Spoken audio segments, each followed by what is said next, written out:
Yeah, just realizing your parents are, just idiotic and, narcissistic.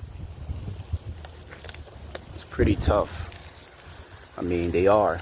I mean, your whole life you thought you were the problem, because they were whooping your ass, with extension cords and beating you across the face with belts because you opened the fridge and didn't close it. But, I mean, you come to realize that they just brought you here and shit, and you didn't even sign a contract. So it's like, come on. Consent is important when it comes to, sexuality. But when it comes to bringing life here, consent doesn't apply. I just don't understand that, Yeah, honestly, it's absurd to me. Yeah,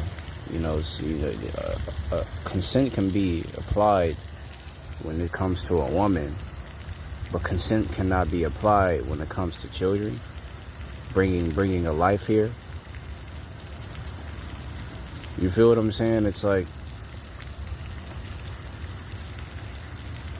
people want consent when it comes to certain things, but when it comes to creating another life, consent doesn't matter. It's like, it's crazy to me.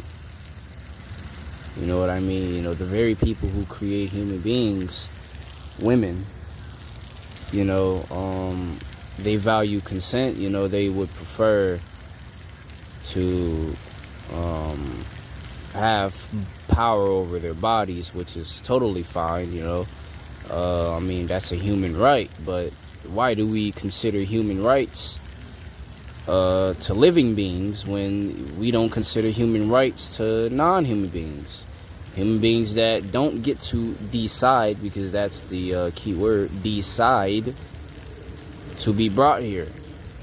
And when this human being is brought here without their consent, and it happens to be a male, and the male grows up in an environment where it's kind of unsafe, which creates the opportunity, which creates the